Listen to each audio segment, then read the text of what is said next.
Hello everyone, my name is Dr. Ravinder Singh. I'm an assistant professor of sociology in the Department of Humanities, RIMT University, Mandi, Gobindgarh. Today, we'll be discussing a topic of sociology, that is essentials of sociology and its sociological perspective. What is sociological perspective? It is seeing the broader social context, how people are influenced by their society, people who share a culture, people who share a territory, the social location, jobs, education, age, income, gender, and race. C. Wright Mills says, history. What is history? It's a location in the broad stream of events. What is biography? It is individuals' specific experiences. And what are the external influences? These are the experiences that become a part of our thinking and motivation. The global context and the local, the global village. Instant communication. What is instant communication? When you pick up a telephone or use the internet to communicate instantly with people anywhere. Next topic is the origins of sociology. In this, we will be discussing traditions versus science, Auguste Comte and positivism, Herbert Spencer and social Darwinism, Karl Marx and class conflict, Emile Durkheim and social integration, finally Max Weber and the Protestant ethic. So, starting with tradition versus science, it started with the Industrial Revolution. The Industrial Revolution happened when masses of people moved to cities in search of work. It grew out of the social upheaval and the imperialism of the time. It accompanied the rise of scientific method. Auguste Comte and positivism. Auguste Comte argued applying the scientific method to the social world. Comte began to wonder what holds society together. He coined the term sociology. Auguste Comte, who is credited as the founder of sociology, began to analyze the basis of social order, although he stressed that the scientific method should be applied to the study of society. He did not apply it himself. Herbert Spencer and social Darwinism. He was the second founding father of sociology. He disagreed sharply with Comte's idea that sociologists should guide social reform. He coined the phrase survival of the fittest. Herbert Spencer, sometimes called the second founding father of sociology, coined the term survival of the fittest. Spencer thought that helping the poor was wrong, that this merely helped the less fit survive. Karl Marx and class conflict. According to Marx, the engine of human history is class conflict, the bourgeoisie versus the proletariat. Marxism not the same as communism.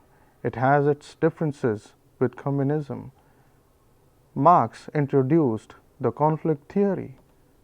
Karl Marx believed that the roots of human misery lay in the class conflict, the exploitation of workers by those who own the means of production, social change in the form of the workers overthrowing the capitalists was inevitable from Marx's perspective.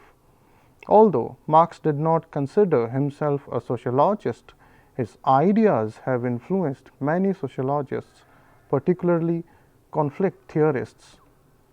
Emile Durkheim and social integration. he got sociology recognized as a separate discipline. He studied how social forces affect behavior, identified social integration, degree to which people are tied to social groups. The French sociologist Émile Durkheim contributed many important concepts to sociology. His comparison of the suicide rates of several countries revealed an underlying social factor.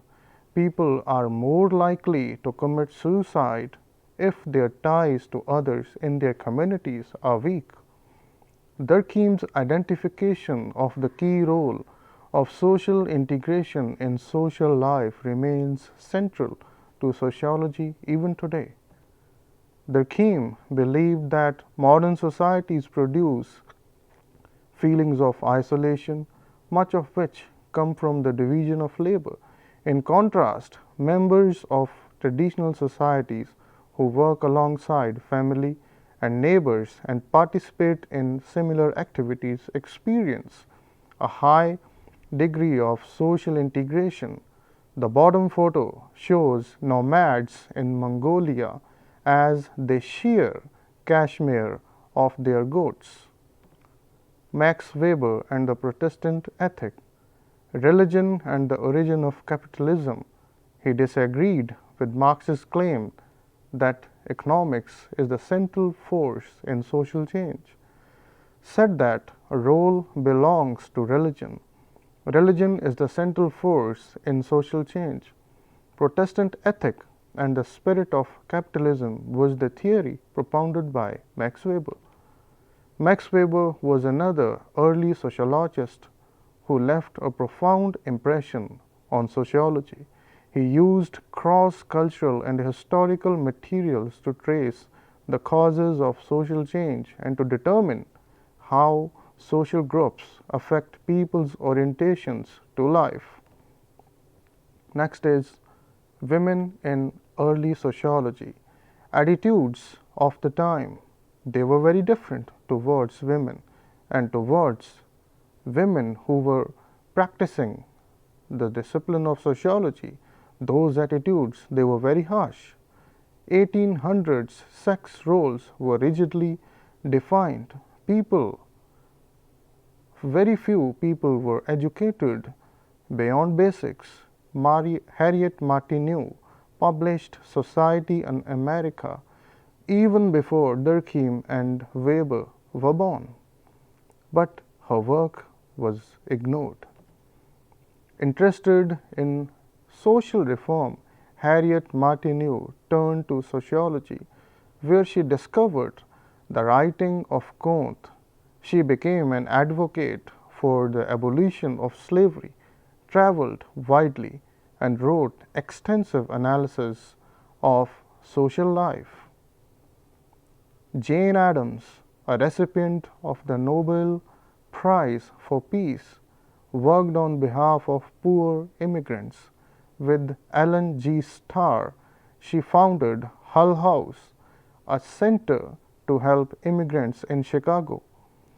She was also a leader in women's rights as well as the peace movement of World War I. Talcott Parsons and C. Wright Mills. Many early North American sociologists saw society as corrupt and in need of reform. Parsons developed objective analysis and models of society. Mills deplored theoretical abstractions in the favor of social reform.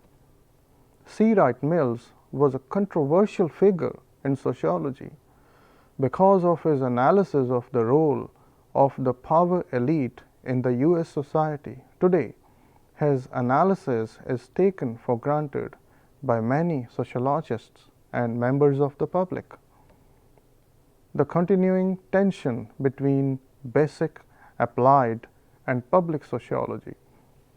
Starting with the public sociology, it is about analyzing some aspect of society to only gain knowledge.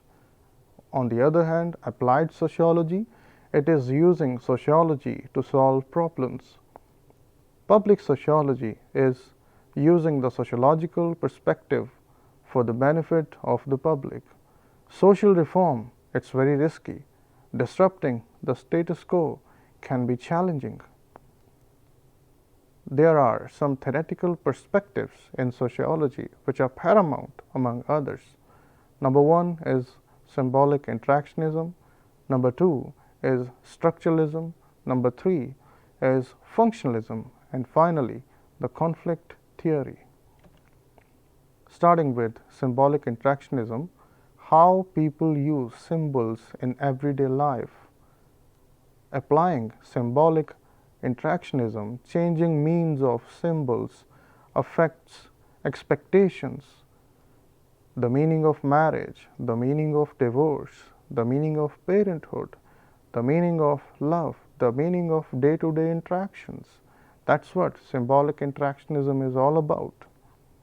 George Herbert Mead is one of the founders of symbolic interactionism, a major in theoretical perspective in sociology. He taught at the University of Chicago, where his lectures were very popular. Although he wrote little, after his death, students compiled his lectures into an influential book known as Mind, Self, and Society. Next is functionalism. Society as a whole unit made up of interrelated parts that work together. Functionalism and structural functionalism. Robert Merton gave various types of functions: manifest functions, latent dysfunctions, and eventually this whole happens when we apply functional analysis.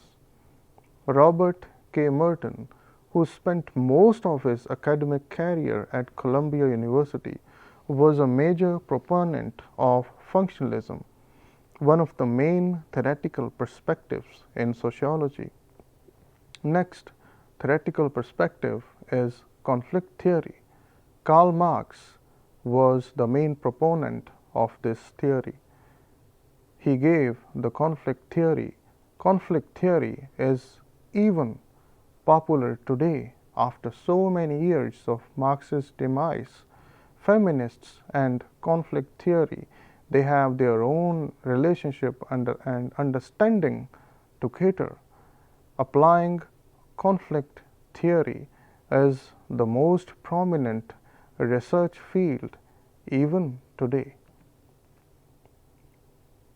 Finally, the three theoretical perspectives in sociology.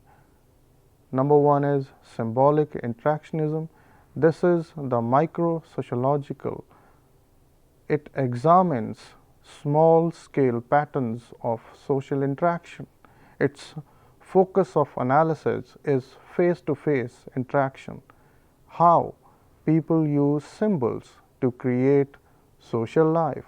Its key terms are symbols, interaction, meaning, definitions, and while applying this perspective to the divorce rate or other social problems in the society, we can say that industrialization and urbanization changed marital roles and led to a redefinition of love, marriage, children, and divorce.